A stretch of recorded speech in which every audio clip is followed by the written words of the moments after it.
तो hello everyone, कैसे हो आप सब। आई होप आप सब अच्छे होंगे। तो आज हम करने जा रहे हैं क्लास 8 चैप्टर 3 एनसीईआरटी भारत की खोज के क्वेश्चन आंसर। पिछली वीडियो में हमने 18 क्वेश्चन किए हुए थे। जो क्वेश्चन बचे हुए हैं आज हम वो करेंगे। चलो स्टार्ट करते हैं।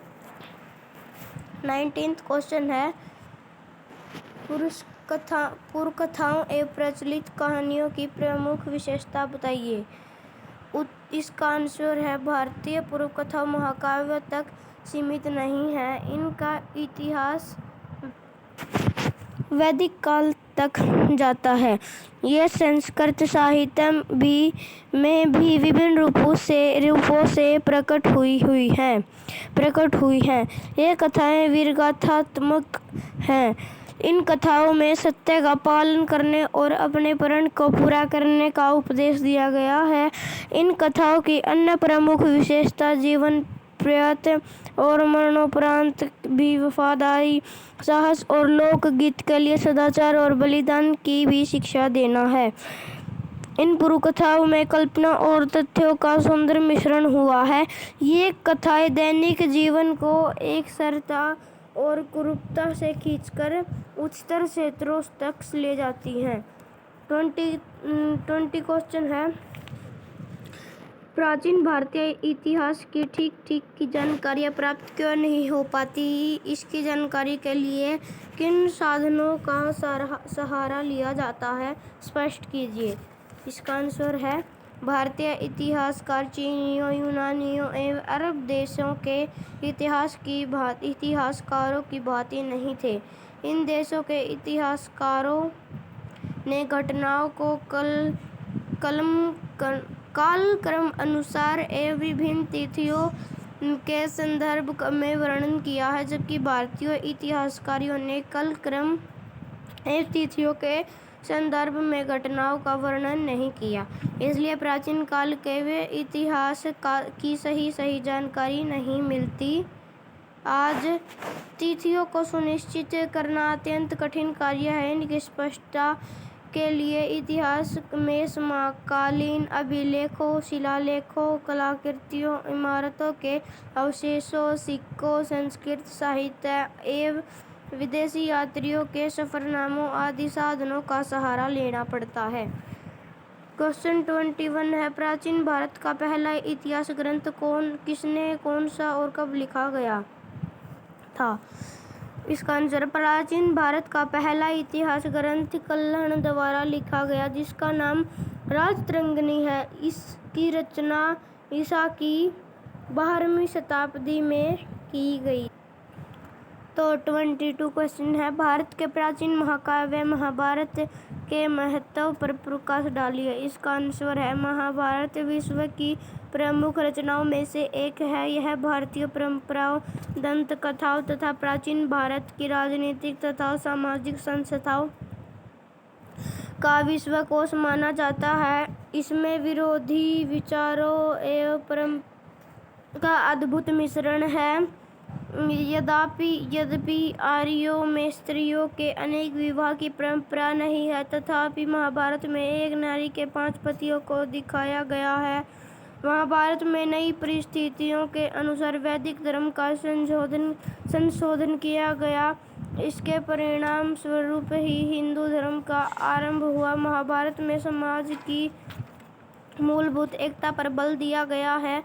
महाभारत का युद्ध एकाधिकार स्थापित करने की लड़ाई थी, जिससे एक अखंड भारत की अवधारणा का आरंभ हो सका।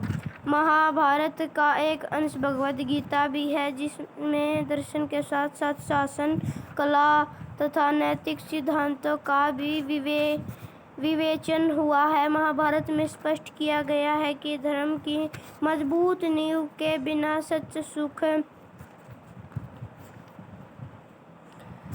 सुख प्राप्त नहीं हो सकता तथा न ही समाज में एकता की स्थापना की जा सकती। धर्म का रूप बदलता रहता है। अहिंसा और अच्छे उद्देश्य के लिए उद्देश्य के लिए संघर्ष का प्रत्यक्ष रूप में विरोध नहीं किया गया। इसी प्रकार महाभारत एक विशद महाकाव्य है जिसमें अनेक विषयों का विस्तृत उल्लेख किया गया है। 23 क्वेश्चन है, महाभारत से प्राप्त प्रमुख शिक्षाओं का सार रूप में उल्लेख कीजिए। इसका आंसर है, महाभारत एक महान काव्य है जिसमें जीवन से संबंधित अनेक शिक्षाएं हैं। उनमें से एक प्रमुख शिक्षाएं निम्नलिखित हैं। फर्स्ट पार्ट है, दूसरों के साथ ऐसा व्यवहार न करें जिससे हम स्वयं के लिए स्वीकार नहीं करते। सेकंड पार्ट है, जो कार्य लोकहित में नहीं है या जिससे करते हुए लज्जा अनुभव हो उसे कभी न करे या कभी नहीं करना चाहिए। थर्ड पार्ट है, असंतोष ही प्रगति का प्रेरक है। फोर्थ पार्ट है, सच्चे सुख या आनंद की अनुभूति दुख या कष्ट के बाद ही होती है। फिफ्थ पार्ट है, असत्य, आत्मसंयम, अहिंसा, उदारता, धर्म का पालन आदि जीवन में सफलता के मार्ग हैं। सिक्स्थ पार्ट है, जाति या कुल के बड़ा होने से कोई बड़ा नहीं होता बल्कि व्यक्ति अपने कर्म से बड़ा होता है। सेवंथ पार्ट है, धन का लालच नहीं करना चाहिए, रेशम का कीड़ा भी अपने धन के कारण ही मरता है। 24 क्वेश्चन है, भगवत गीता किसका ग्रंथ है, किस ग्रंथ का अंश है और उसकी प्रमुख विशेषताएं क्या है। इसका आंसर है, भगवत गीता महाभारत का महत्वपूर्ण अंश है। इसमें 700 श्लोक हैं। यह ग्रंथ भी अपने आप में पूरा है। यह काव्य रूप में है। भगवत गीता को हर धर्म एवं संप्रदाय आदर की दृष्टि से देखता है तथा अपने ढंग से इसकी व्याख्या करता है। यह एक ऐसी रचना है जो संकट काल में मानव का मार्गदर्शन करती है। गीता में धर्म रक्षा के लिए युद्ध को उचित बताया गया है। जो भी धर्म की हानि होती है तो उसे दूर करने के लिए संघर्ष जरूरी होता है। संपूर्ण भगवत गीता अर्जुन और श्री कृष्ण के बीच होने वाले संवाद के रूप में है। इसमें व्यक्ति के कर्तव्य, सामाजिक आचरण एवं मानव जीवन में सदाचार महत्व को दर्शाया गया है। साथ ही भक्ति पर भी बल दिया गया है।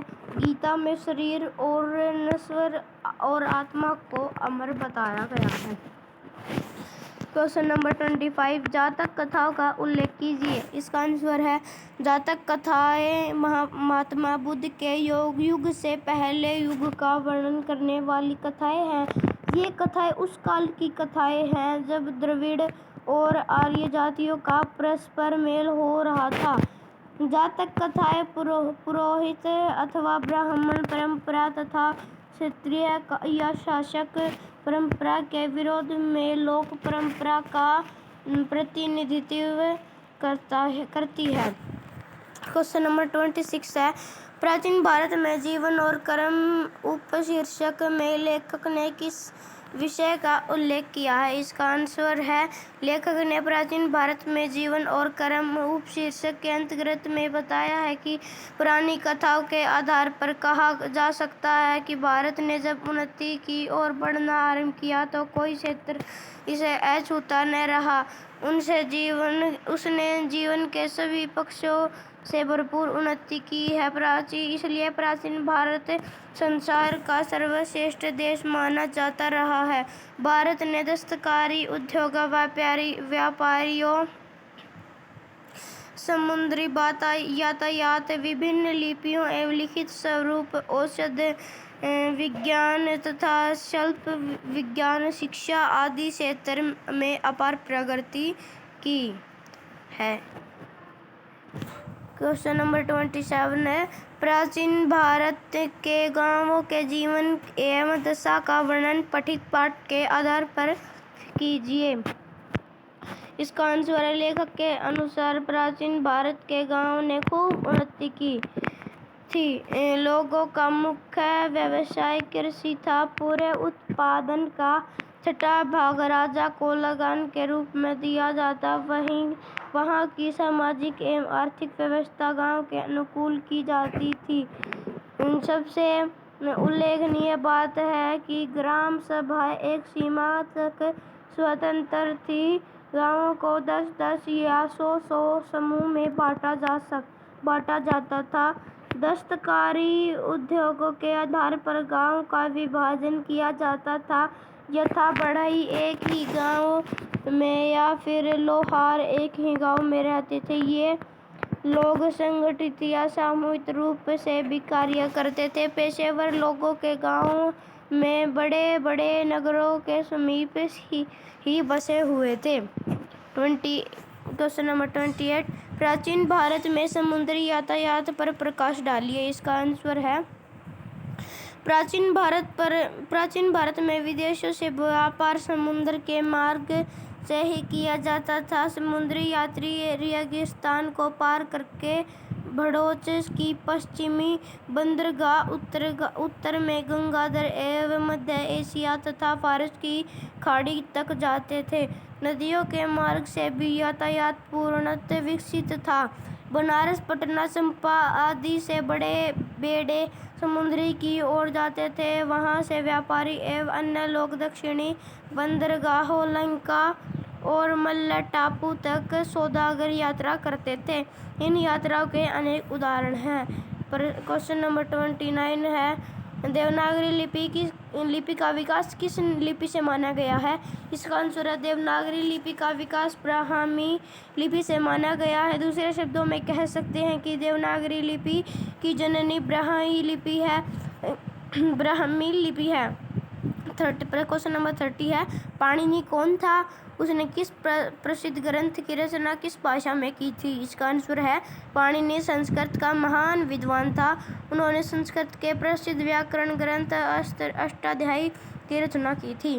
क्वेश्चन नंबर 31 है, धन्वंतरि किस विज्ञान के जनक माने जाते थे? इसका आंसर है धन्वंतरि भारतीय औषध विज्ञान के जनक माने जाते थे। क्वेश्चन नंबर 32 है, चरक कौन था? उसकी पुस्तकें किस विषय में रचित हैं? इसका आंसर है चरक राजा कनिष्क के दरबार में राज्याभिषेक थे, जिनकी राजधानी पश्चिमोत्तर दिशा में की थी। उनकी पाठ्य पुस्तकों में बहुत सी बीमारियों का वर्णन किया है तथा उनकी पहचान और उनका उपाय इलाज के तरीके भी बताए गए हैं। इनमें शल्य चिकित्सा, प्रसूति विज्ञान, स्नान, पथ्य, सफाई, बच्चों को खिलाने और चिकित्सा की जानकारी दी गई है। क्वेश्चन नंबर 33 है, श्रुत कौन था? उनके द्वारा रचित पुस्तकों में किन किन विषयों का उल्लेख किया गया है? इसका आंसर है श्रुत एक महान शल्य चिकित्सक था। उन्होंने चिकित्सा विज्ञान संबंधी पुस्तकों की रचना की थी। उनकी पुस्तकों में शल्य क्रिया के औजारों के वर्णन के साथ साथ ऑपरेशन, अंगों को काटना, पेट काटना, ऑपरेशन से बच्चे को जन्म देना, मोतियाबंद का ऑपरेशन आदि विधियों का उल्लेख किया गया है। इनमें घाव के जीवाणुओं को धुआं देकर मारने का उल्लेख भी किया गया है। क्वेश्चन नंबर 34 है, पंडित जवाहरलाल नेहरू ने वनों में स्थापित विश्वविद्यालयों के विषय में क्या कहा है? इसका आंसर है प्राचीन भारत में अक्सर वनों में विश्वविद्यालय की स्थापना की जाती थी। इन विश्वविद्यालयों में शिक्षा ग्रहण करने के लिए लोग दूर दूर से आते थे। यहाँ विद्यार्थियों को संयमित एवं ब्रह्मचर्य का जीवन बिताना होता था। यहाँ से प्रशिक्षण प्राप्त करके विद्यार्थी गृहस्थ जीवन बिताने के लिए लौट जाते थे। यहाँ सैनिक प्रशिक्षण भी दिया जाता था। इन वन शिक्षालयों में अध्यापकों की अहम भूमिका रहती थी। क्वेश्चन नंबर 35 है, तक्षशिला विश्वविद्यालय के विषय में क्या बताया गया है? इसका आंसर है तक्षशिला प्राचीन भारत के महान शिक्षा का केंद्र था। यह पुराने पंजाब में पेशावर के पास स्थित था। इसमें विशेष रूप से विज्ञान, चिकित्सा शास्त्र और विभिन्न कलाओं की शिक्षा दी जाती थी। यहाँ विद्यार्थियों का बहुत सम्मान किया जाता था। महान व्याकरण पाणिनि ने भी यहाँ शिक्षा प्राप्त की थी, किंतु बौद्ध काल में यह बौद्ध ज्ञान का केंद्र बन गया। भारत और बाहर के बौद्ध विद्यार्थी यहाँ खींचने चले आते थे। क्वेश्चन नंबर 36 है, प्राचीन काल के भारत का जीवन कैसा था?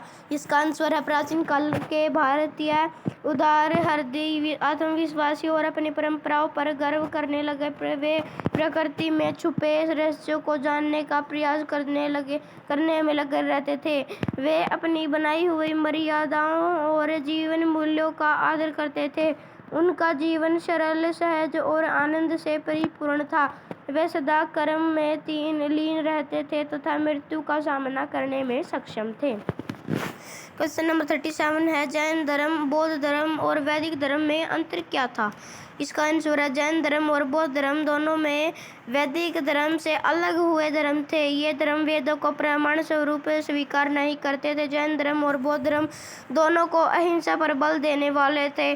दोनों ने ब्रह्मचारियों और भिक्षुओं व पुरोहितों के संग बनाए हुए थे। दोनों धर्म यथार्थवादी थे।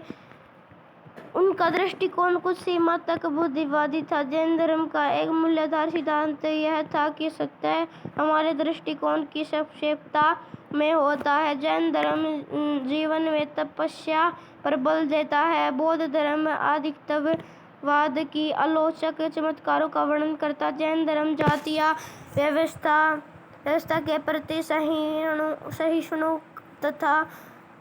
सहिष्णु था, जबकि बौद्ध धर्म जाति व्यवस्था का खंडन करता था। क्वेश्चन नंबर 38 है, महात्मा बुद्ध की प्रमुख विशेषताओं पर प्रकाश डालिए। इसका आंसर है, महात्मा बुद्ध की प्रमुख विशेषताएं, शिक्षाएं निम्नलिखित हैं। पहला पार्ट नंबर 1, महात्मा बुद्ध ने अंधविश्वास और कर्म कांड का खंडन किया था। सेकंड पार्ट, उन्होंने अपने शिष्यों को वैज्ञानिक दृष्टिकोण अपनाने के लिए कहा था। थर्ड पार्ट, उनका विश्वास कल्पना की अपेक्षा अनुभव और विवेक पर आधारित था। फोर्थ पार्ट, उन्होंने जाति व्यवस्था को स्वीकार नहीं किया था। फिफ्थ पार्ट, वे घृणा को प्रेम से, क्रोध और दया से, शत्रुता को समाज से समाप्त करना चाहते थे। सिक्स्थ पार्ट, उन्होंने मन के भीतर के सत्य को खोजने पर बल दिया। सेवंथ पार्ट, उनकी शिक्षाओं में वेद और दुख का महत्वपूर्ण स्थान है। एट्थ पार्ट, उन्होंने साधना के लिए मध्य वर्ग मार्ग अपनाया था। क्वेश्चन नंबर 39 है, चाणक्य कौन था? उसका दूसरा नाम क्या था? इसका आंसर है, चाणक्य मूल रूप से मगध का रहने वाला था। उसे वहां तत्कालीन सम्राट ने अपने राज्य से निकाल दिया था। वह चंद्रगुप्त मौर्य का मित्र एवं मंत्री था। उसका दूसरा नाम कौटिल्य था। क्वेश्चन नंबर 40 है, कौटिल्य के अर्थशास्त्र में किन किन विषयों का वर्णन किया गया? सार रूप में लिखिए। इसका आंसर है, कौटिल्य का अर्थशास्त्र उस समय का महान ग्रंथ है। इस ग्रंथ में शासन के सिद्धांत, व्यवहार, चंद्रगुप्त की सेना, व्यापार और वाणिज्य, कानून और न्यायालय, नगर व्यवस्था, लगान, विवाह और तलाक, स्त्रियों के अधिकार, कर, विभिन्न उद्योग धंधों, जहाज की जहानी, निगम, जनगणना, जेल, विधवा विवाह आदि का वर्णन हुआ है।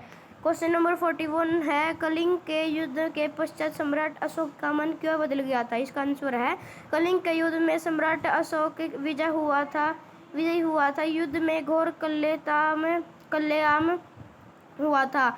अनेक निर्दोष लोगों की मौत। अशोक के मन में बहुत पछतावा हुआ। इस युद्ध से उनके मन में युद्ध की प्रति विरक्त हो गई। उन्होंने कभी युद्ध न लड़ने की प्रतिज्ञा ली। उन पर बुद्ध की शिक्षाओं का गहरा असर पड़ा। उन्होंने अपने मन की धारणा बना ली कि वे दया और कर्तव्य की भावना से ही लोगों को मन जीतेंगे। इस प्रकार सम्राट अशोक का मन बदल गया था। क्वेश्चन नंबर 42, सम्राट अशोक ने अपने फरमानों आदेशों को क्या कहा था? इसका आंसर है, सम्राट अशोक का फरमान था कि वह अब कभी भी युद्ध करके हिंसा नहीं फैलाएगा। सच्ची विजयी लोगों के प्रति दया तथा कर्तव्य का पालन करके उसके मन को जीतना है। वह जीव मात्र की सेवा करना चाहता था। यदि कोई उसकी बुराई करेगा तो वह उसे सहन करके प्रयास करेगा। वह आत्म संयम एवं सहिष्णु को अपनाकर शांति एवं आनंद प्राप्त करना चाहता था। तो गाइस, ये भारत की खोज के चैप्टर 3 के क्वेश्चन आंसर कंप्लीट हो चुके हैं। मेरे चैनल को सब्सक्राइब कर देना और लाइक कर देना और बेल आइकन को ज़रूर दबा देना, ताकि आपको हम वीडियो डालें तो आपको साथ के साथ नोटिफिकेशन मिलती रहे। बाय।